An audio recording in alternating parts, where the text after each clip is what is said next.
اعوذ باللہ السمیع العلیم من الشیطان الرجیم من ہمزہ ونفخہ ونفثہ۔ سورہ بقرہ کی آیت نمبر 116 اور 117 میں اللہ رب العالمین فرماتا ہے، اور کافر کہتے ہیں کہ اللہ تعالیٰ کی بھی اولاد ہے، نہیں، وہ اولاد سے پاک و منزہ ہے۔ آسمانوں اور زمین میں جو کچھ ہے سب اس کا ہے، تمام چیزیں اس کی فرما بردار ہیں۔ اس کی تو یہ شان ہے کہ وہ آسمان اور زمین کا بغیر نمونہ کے پیدا کرنے والا ہے۔ جب وہ کسی کام کے کرنے کا فیصلہ کرتا ہے تو اس کام کو حکم دیتا ہے کہ ہو جا، تو وہ کام ہو جاتا ہے۔ کیا کسی اور کی بھی یہ شان ہے؟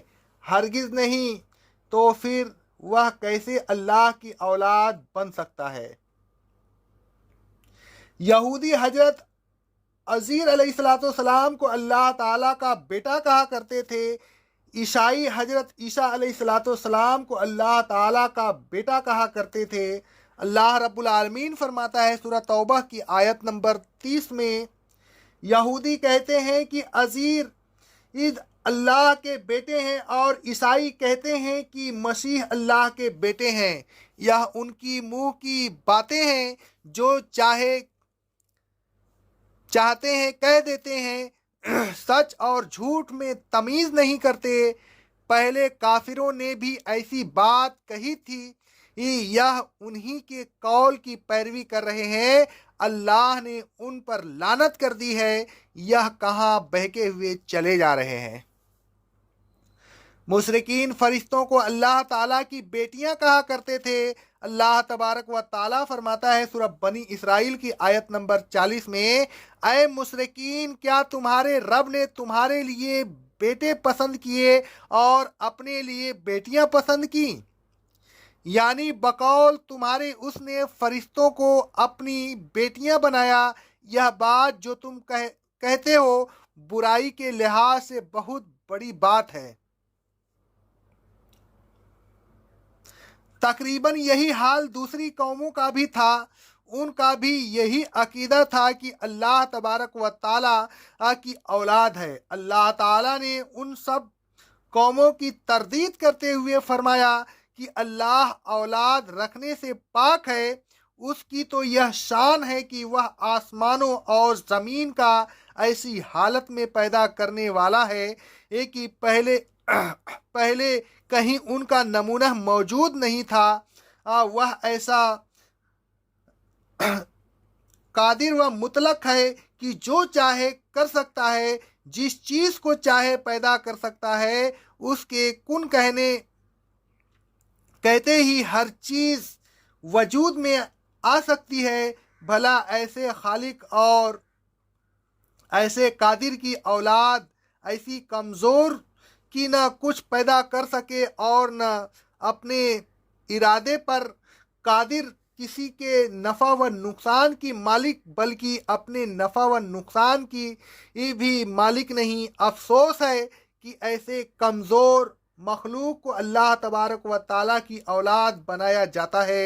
اللہ رب العالمین فرماتا ہے سورہ قل هو اللہ احد کی آیت نمبر 1 سے لے کر کے 4 تک، اے رسول صلی اللہ علیہ وسلم کہہ دیجئے کہ اللہ ایک ہے، وہ بے حاجت ہے،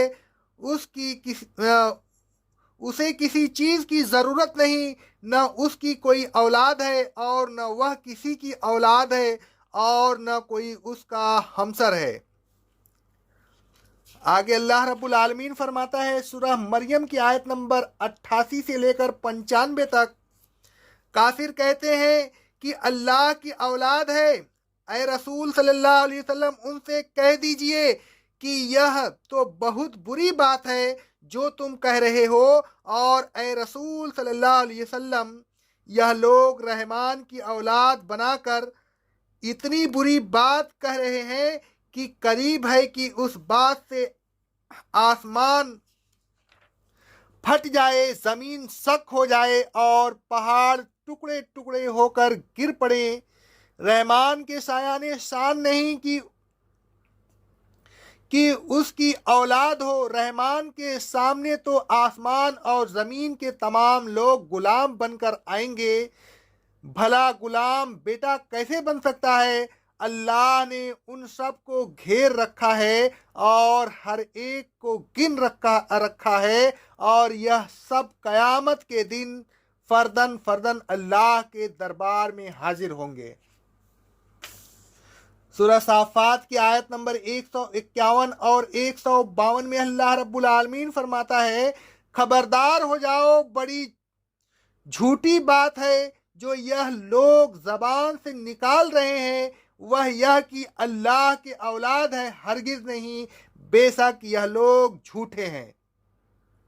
سورہ نساء کی آیت نمبر 171 میں اللہ رب العالمین فرماتا ہے، بے شک اللہ اکیلا الہ ہے، وہ اس بات سے پاک ہے کہ اس کی کوئی اولاد ہو، آسمان میں اور زمین میں جو کچھ ہے سب اسی کا ہے، اس کی ملکیت اور بادشاہت میں اس کا کوئی شریک نہیں۔ سورہ انعام کی آیت نمبر 101 میں اللہ رب العالمین فرماتا ہے، اللہ تو آسمانوں کا اور زمین کا بے نمونہ پیدا کرنے والا ہے، اس کی اولاد کیسے ہو سکتی ہے جبکہ اس کی کوئی بیوی نہیں؟ اس نے ہر چیز کو پیدا کیا، تو کیا مخلوق اس کی اولاد یا بیوی ہو سکتی ہے؟ ہرگز نہیں۔ اس کی تو یہ شان ہے کہ وہ ہر چیز کا علم رکھتا ہے، جبکہ مخلوق کے علم کی کوئی حقیقت نہیں، تو پھر مخلوق اس کی اولاد کیسے بن سکتی ہے؟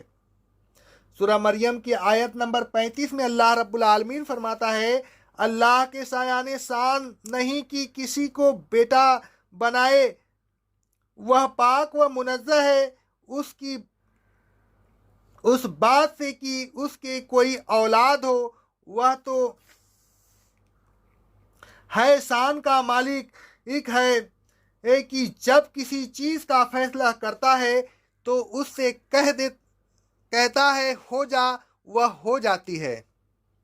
آگے اللہ رب العالمین فرماتا ہے سورہ المومنون کی آیت نمبر 91 میں، اللہ نہ تو کسی کو اپنا بیٹا بنایا ہے اور نہ اس کے ساتھ کوئی اور الہ ہے۔ سورہ زخرف کی آیت نمبر 81 اور 82 میں اللہ رب العالمین فرماتا ہے، اے رسول صلی اللہ علیہ وسلم کہہ دیجئے کہ اگر رحمان کی کوئی اولاد ہوتی تو میں سب سے پہلے اس کی عبادت کرنے والا ہوتا، لیکن نہیں، اس کی کوئی اولاد نہیں۔ جو کچھ یہ کافر کہہ رہے ہیں، آسمانوں کا، زمین کا اور عرض کا مالک اس سے پاک و منزہ ہے۔ اقول قولی ھذا، استغفر اللہ استغفر اللہ استغفر اللہ۔